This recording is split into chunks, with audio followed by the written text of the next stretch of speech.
येन, शून dynasty empire की बड़ी राजधानी, एक ज़बरदस्त पोर्ट सिटी है जहाँ 1 मिलियन से ज़्यादा लोग रहते हैं। और सुनो, ये अलग अलग लोगों का मेलिंग पॉइंट है।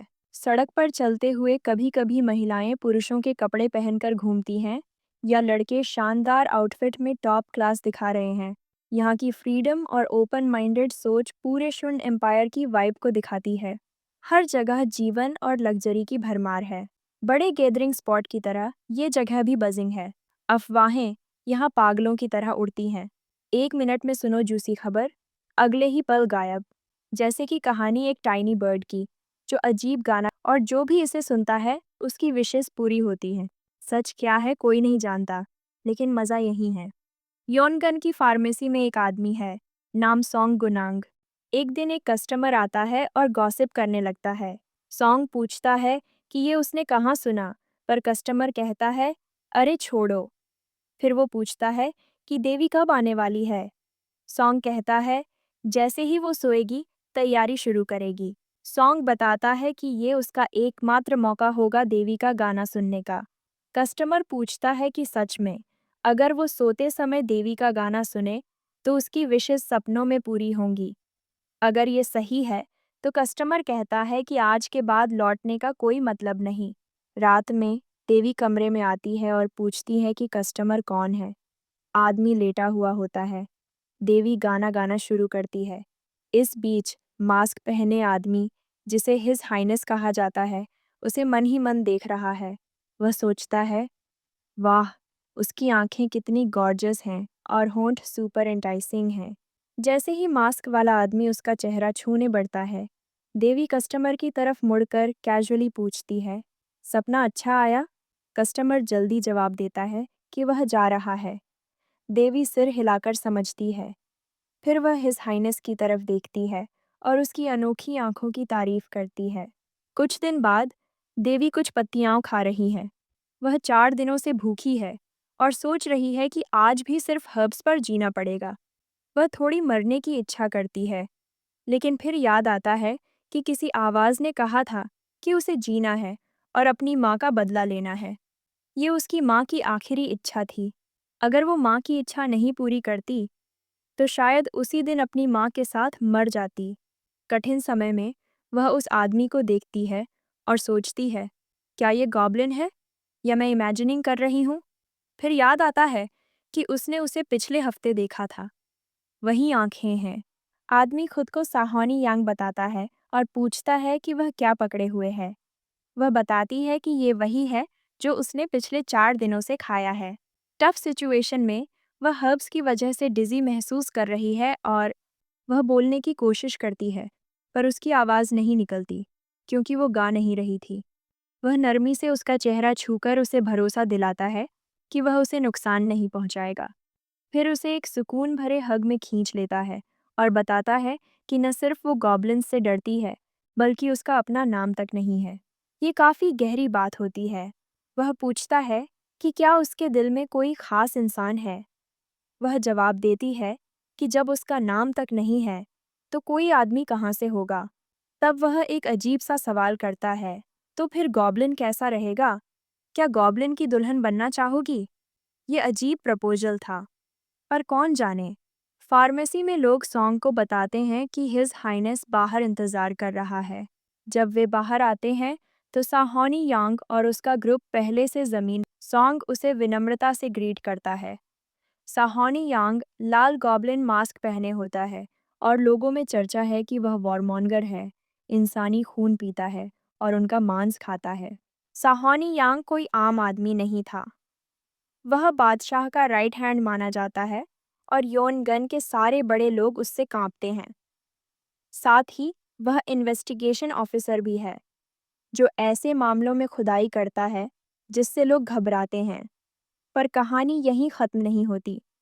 असल में वह साम्राज्य का चौथा प्रिंस है और क्राउन प्रिंस, जिसे डेविल किंग कहते हैं, का छोटा भाई भी।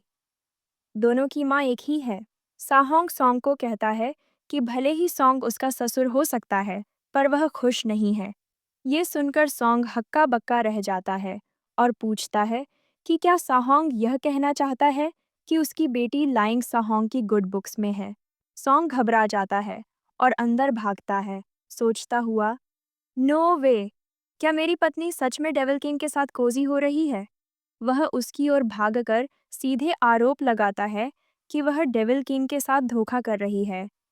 वह गुस्से में पलटकर चिल्लाती है, पूछती है कि क्या उसका दिमाग खराब हो गया है। फिर वह उस पर बरसने लगती है। जब वे झगड़ रहे होते हैं, साहोंग अंदर आता है और पूछता है कि क्या ये औरत लाइंग है। वे कंफर्म करते हैं। फिर वह पूछता है, गॉडेस कहाँ है? सॉन्ग के दिमाग में दौड़ने लगता है कि क्या सच में वो उसकी बेटी है और साहोंग को पता भी कैसे चला। वह दिखावे में सहमत होता है और कहता है कि वह उसे उस जगह ले जाएगा जहाँ गॉडेस रहती है। गॉडेस को याद आता है साहोंग यांग ने कहा था कि दिन खत्म होने से पहले वह उसे ढूंढ लेगा और उसे कहीं और नहीं जाना चाहिए। वह खुद से कहती है कि वह उसकी कल्पना है, पर फिर भी दिल को सुकून देता है, जैसे कि उनके बीच कोई वादा हुआ हो।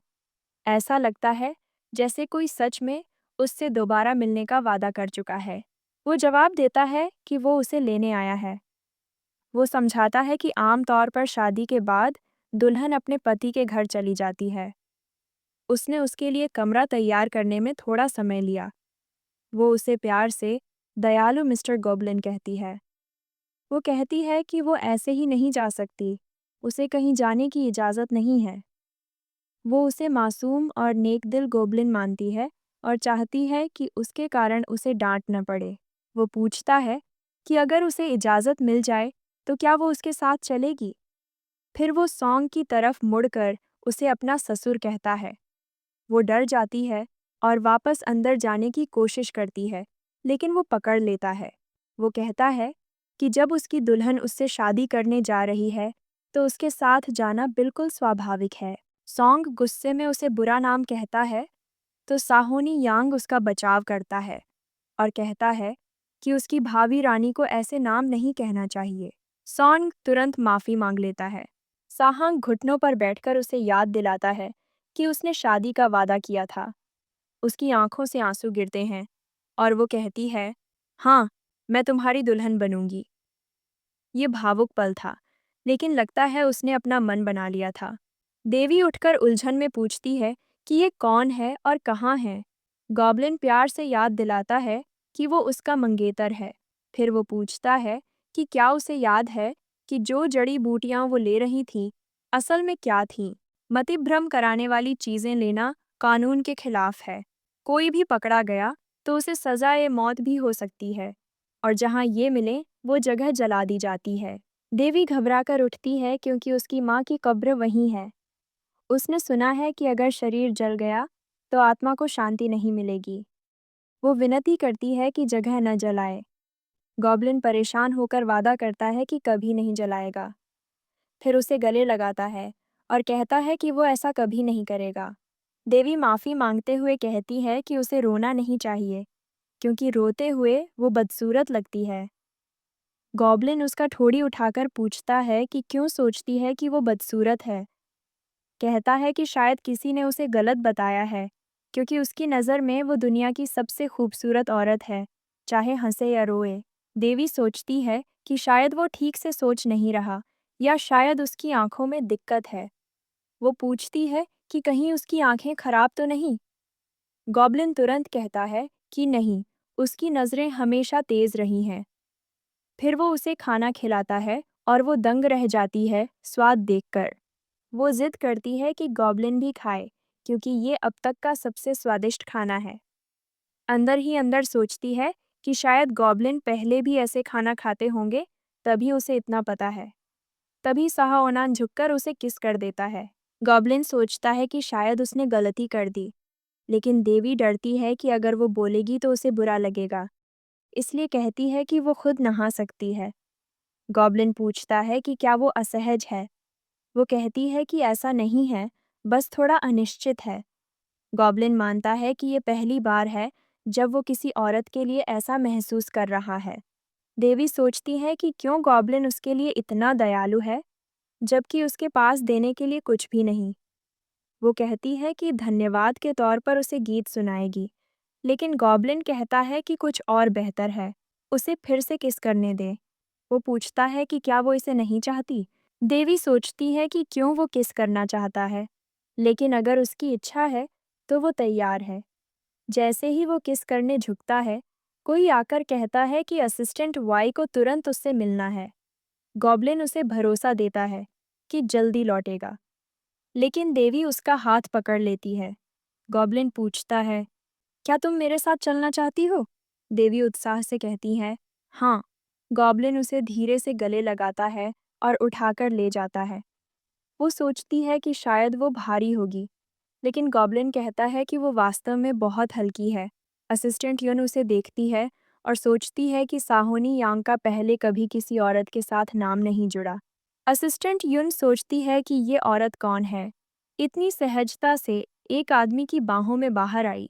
साहंग धीरे से उसे जमीन पर रखता है और समझाता है कि वो उसे कपड़े पहनाने में मदद नहीं कर सकता, लेकिन चिंता मत करो, कोई और उसे तैयार करेगा। एक महिला आगे बढ़ती है और खुद को सोए बताती है, कहती है कि अब से वो हाइनेस की सेवा करेगी। सहांग कहता है कि वो कमरे में रहेगा जब तक वो उसे तैयार करती हैं। सोए सोचती है कि हाइनेस कितनी खूबसूरत दिख रही है। वो नोटिस करती है कि चेहरे पर कोई निशान नहीं है और त्वचा बहुत गोरी है, लेकिन थोड़ी पतली है। सोए सोचती है कि थोड़ी मोटाई बढ़ाने से भविष्य में हाइनेस को संभालना आसान होगा। सोए पूछती है कि हाइनेस कौन सा फल चाहती है और माफ़ी मांगती है अगर उसने बाल खींच दिए हों। वो सुझाव देती है कि कपड़े पहनाने के बाद चाय पी जाए। सोए पूछती है कि हाइनेस को कैसा लगता है। देवी कहती है कि थोड़ा अजीब है, लेकिन सहांग बोलता है कि ऐसा नहीं, सब कुछ उसके ऊपर शानदार दिख रहा है। देवी सहांग का मास्क हटाने की कोशिश करती है, लेकिन वो जल्दी से उसका हाथ पकड़ता है और कहता है, नहीं। वो याद दिलाता है कि उसने उससे शादी करनी थी और अभी तक नहीं की। देवी उसके चेहरे के बारे में उत्सुक है, सोचती है कि क्या उसे शर्म आ रही है। सहांग कहता है कि उसे ज्यादा शर्म नहीं आती, बस सोचता है कि वो खुद बदसूरत है। देवी कहती है कि ऐसा नहीं कहना चाहिए और जोर देती है कि मास्क हटाए। साहंग हिचकिचाता है, सोचता है कि वो हंस सकती है, लेकिन देवी भरोसा दिलाती है कि ऐसा नहीं होगा। वो कहता है कि अभी बहुत जल्दी है, रात नहीं आई। वो वादा करता है कि रात होते ही मास्क उतार देगा, लेकिन देवी खुद ही मास्क हटा देती है और मुस्कुराते हुए कहती है, अब रात हो गई है, तुम उतार सकते हो। अब तक उसे समझ नहीं आया था कि लोग किसिंग में मज़ा क्यों पाते हैं, लेकिन अब जब वो किस करती है, उसे समझ में आता है।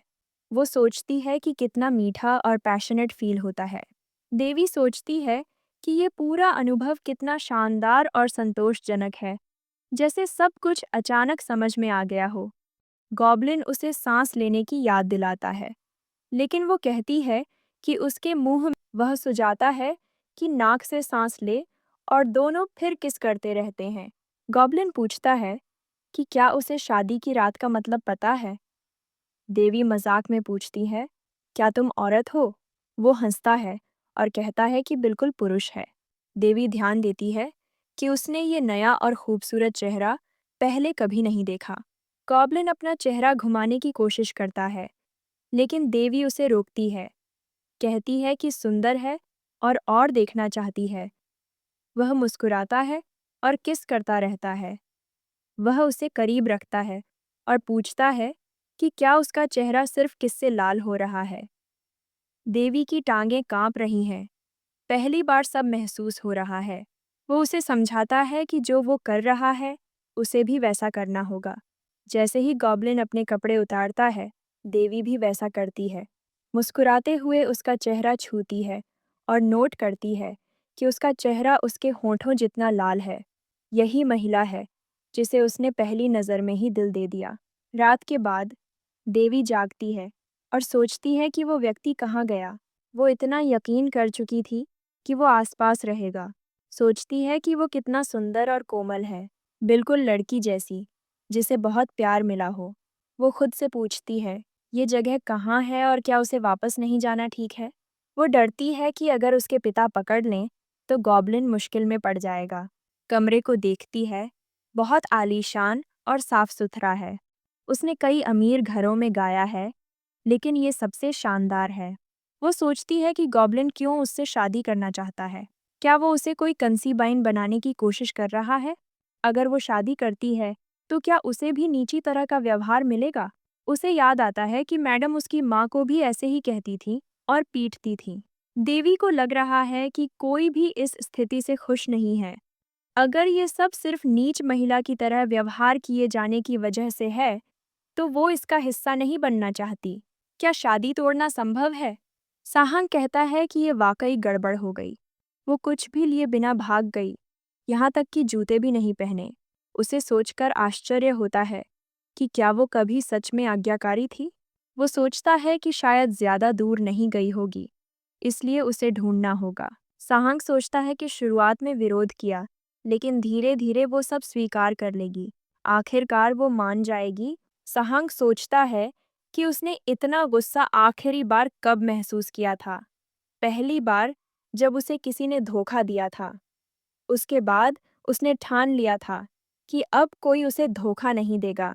देवी पहली व्यक्ति है जिससे उसने तब से खुद को खोला है। उसने उस पर भरोसा किया, लेकिन उसे कभी शक नहीं हुआ कि उसे विश्वास नहीं करना चाहिए। ये सब जैसे कोई पागल सपना लग रहा है। समय आगे बढ़ता जा रहा है, जैसे ये सब सिर्फ सपना हो। इस अजीब और मिश्रित समय में हकीकत टूटती हुई लग रही है।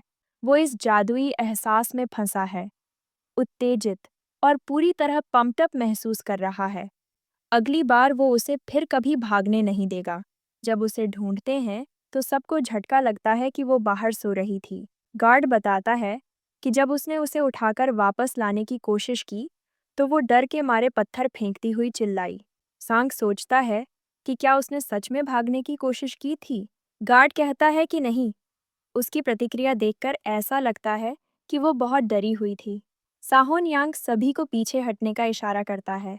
देवी हैरान होती है और रोते हुए कहती है कि पास मत आओ, लेकिन वो उसे अनदेखा करता है और पास आता है, कहते हुए कि वो उसकी दुल्हन है। जब देवी पहचानती है कि ये मिस्टर गॉबलिन है, तो जल्दी से उसे गले लगा लेती है। वो पूछती है कि क्या वो मैडम से मिलने गया। वो हैरान है कि वो इतनी क्यों कांप रही है। वो मैडम को नीची महिला कहती है। गॉबलिन गुस्से में पूछता है कि किसने ऐसा कहा। देवी बताती है कि मैडम ने उसकी माँ को नीची महिला कहा, जिससे उसकी माँ रो गई। मैडम और गुस्से में उसकी माँ को पीट देती है। देवी परेशान है और शादी नहीं करना चाहती। गॉबलिन बताता है कि शादी इतनी आसानी से रद्द नहीं की जा सकती। वो समझाता है कि अगर राजा से शादी करने के बाद वो जिम्मेदारी नहीं लेती, तो पूरी फैमिली और उसके रिश्तेदार खतरे में पड़ जाएंगे। उसकी माँ का पहाड़ भी जल जाएगा। लेकिन अगर वो उसकी एक और एकमात्र दुल्हन बनने के लिए तैयार है, तो सब ठीक हो जाएगा। और वैसे भी उसे कोई और नहीं चाहिए। जब वो उनके कमरे में कदम रखती है, वो सोचती है कि इतनी शानदार हवेली में उसके पास कम से कम 3-4 पत्नियां होंगी। लेकिन वो उसे आश्वस्त करता है कि उसे सिर्फ उसकी ही ज़रूरत है। नौकर पानी लेकर आते हैं। वो उन्हें जाने के लिए कहता है। फिर वो अपना मास्क हटाता है और याद दिलाता है कि उसने कहा था कि वो उसकी दुल्हन है। देवी नहीं जानती कि वो असल में कौन है। वो असली राजा है, जिसका मतलब वो उसकी रानी बनने वाली है। वो धीरे धीरे उसके पैर धोता है और बताता है कि वो भविष्य में मैडम बनने वाली है। देवी खुश और चौंकी हुई दोनों लगती है। उसे रानी बनने का ख्याल नहीं आया था और ये सुनकर वो थोड़ी हैरान होती है। वो हंसती है और कहती है कि गुदगुदा रहा है। साहंग उसे पकड़कर कहता है कि ऐसे ही शांत रहो। वो समझाता है कि जब कोई चोटिल होता है तो शादीशुदा जोड़े एक दूसरे को सहारा देते हैं। उसके दिमाग में आता है कि शादीशुदा जोड़े होते क्या हैं। उसने पूरी जिंदगी पहाड़ में बिताई, कभी कभी ही मुख्य घर लाई जाती थी। सहांग उसके पैर चाटता है और कहता है कि अगर उसे कभी चोट लगे तो उसकी देखभाल वैसे ही करे। उसका शरीर और ज्यादा महसूस करने के लिए तैयार है। जब वो अपनी चोगा उतारता है तो देवी एक पुराना घाव देखती है। वो उसे गले लगाती है और पूछती है कि क्या उसके पुराने घाव ठीक नहीं हुए। साहंग उसे कहता है कि ठीक है, अब दर्द नहीं होता, लेकिन वो निशान अभी भी है, जो उसे गॉब्लिन में बदलने वाला निशान था। वो उस घाव पर किस करती है और वो कहता है कि उसके होंठ गर्म लग रहे हैं। वो चाहता है कि वो अपने किस की गर्मी से उसका शरीर ढकती रहे, ताकि कोई निशान ना देख सके। साहोन यांग कहता है कि थोड़ी देर रोक लो, लेकिन अभी और भी ज़रूरी काम है। वो फिर से प्यार से चूमते हैं। थोड़ी देर बाद देवी को अचानक पहली मुलाकात याद आती है। वो पूछती है कि क्या उसे याद है, पहली बार कब मिले थे। वो काले कपड़ों में था। उसकी माँ के मरने के बाद उसे सिर्फ सैनिकों की नज़रों से बचने और पहाड़ से भागने का ही ख्याल था। कभी कभी जब उसे नीचे लाया जाता, वो मन भरकर खाती। ऐसे दिन उसके पिता उसे किसी के सामने देवी की तरह पेश करते। उसे गाना गाने को कहा जाता, आंखें पट्टी से ढकती जाती और शानदार कपड़े पहनाए जाते। वो गाना गाती, आवाज़ गला चढ़ने तक गूंजती। फिर हमेशा की तरह उसे वापस पहाड़ में ले जाया जाता, अंतहीन कैद और पाबंदी में। वहाँ फंसी मौत जैसी रोज़मर्रा की सोच लगती। लेकिन जब वो उससे मिली, उसकी आंखों का रंग खून जैसा था, जो बदले की आत्माओं को खींचता। फिर भी उसकी आंखें गर्म थीं, गर्म और खूबसूरत, जैसी गर्मी भरी रात की आकाश। वो ताकतवर और ऐसी आंखें जिनको देखकर कभी थकान नहीं होती। देवी पूछती है, क्या इसी वजह से पहली मुलाकात हुई थी? और उसे बोलती है, मिस्टर गॉबलिन, और उसने उसे सही किया, कहकर कि उसका नाम साहोंग है। जब उसने उसे उसके नाम से बुलाया, उसका दिल जोर से धड़कने लगा और गले में सूखापन सा महसूस हुआ। आखिरकार, वह शाही परिवार का सदस्य था। कौन उसे ऐसे संबोधित करता? फिर उसने उसे फिर से किसिंग शुरू कर दिया और उसने उसे क्यूट कहा। ये उसके सिर के ऊपर एक चमक जैसी लगी और पेट में गर्मी महसूस हुई। थोड़ी डर भी थी, लेकिन बहुत अच्छा लगा। वह उसे और छूना चाहती थी। कुछ देर बाद साहोंग ने देखा कि वह पहले ही सो गई थी। उसने सोचा शायद वह थकी हुई होगी, इसलिए उसने उसे धीरे से किस किया। अगले दिन जब वह नहा रही थी, साहोंग ने पूछा कि वह पिछली रात बाहर क्यों थी। उसने बताया कि वह उसे ढूंढ रही थी क्योंकि वह ठीक से चल नहीं सकती। चिंता में उसने कहा कि उसे डॉक्टर दिखाना चाहिए, लेकिन उसने माना कि उसने कभी डॉक्टर को नहीं देखा। साओंग ने सोचा, इतने सारे घावों के बाद भी उसने कभी डॉक्टर नहीं देखा। ये आश्चर्यजनक है। वह उसके सीने पर एक पंखुड़ी रखती है और उसकी खूबसूरती की तारीफ करती है। उसे चांदनी में खिले फूल से तुलना करती है। साहोंग उसकी रोमांटिक भावनाओं पर मुस्कुराया और उसने कहा कि जब वे पहाड़ जाएंगे तो वह दिखाएगी। वह कहती है कि जगह बहुत अच्छी है, लेकिन अगर वह वापस जाएगी तो कैसे रहेगी? भूख वह सह सकती है, लेकिन अकेलापन उसे चुभता है। साहोंग पूछता है कि क्या वह सच में उसे छोड़ने वाली है। वह उन्हें याद दिलाता है कि वे सारी रात एक साथ रहे। बताती है कि अगर उसके पिता को पता चला तो उन्होंने धमकी दी थी कि अगर वह न माने तो उसकी माँ की कब्र को नष्ट कर देंगे। साहोंग मुस्कुराता है और कहता है कि हम तुम्हारी माँ को ले जाएंगे, उनका अंतिम संस्कार करेंगे और प्रसाद देंगे। तब तुम्हें मुझे छोड़ना नहीं पड़ेगा, क्योंकि तुम वह हो जिसे मैं सबसे ज़्यादा पसंद करता हूँ। वह हामी भरती है, लेकिन एक चिंता बनी रहती है। अगर उसके पिता उसे नुकसान पहुंचाने आए तो? साहोंग आत्मविश्वास से मुस्कुराता है, कहता है कि जब तक तुम मेरे साथ हो, मैं ठीक हूँ। कोई भी हाथ नहीं बढ़ाएगा। डॉक्टर उसकी जांच करता है और कहता है कि उसकी आईसाइट बहुत कमज़ोर हो गई है। वह बताता है कि वह खुद को बहुत थका रही है और भविष्य में अंधेरे में चलना मुश्किल हो जाएगा। साहोंग कहता है कि वह हमेशा उसके साथ रहेगा और उसे वहां ले जाएगा जहां उसे ज़रूरत हो। जब डॉक्टर उसकी वूम्ब के बारे में बोलता है, तो हिज हाइनेस उसे रोक देता है और कहता है कि ये उसकी बात नहीं। फिर वह पूछता है कि उसकी ब्राइड क्या कर रही है, और वह जवाब देती है कि वह अभी तैयार हो रही है। तभी उसकी गॉडेस बाहर आती है और बहुत खूबसूरत दिखती है।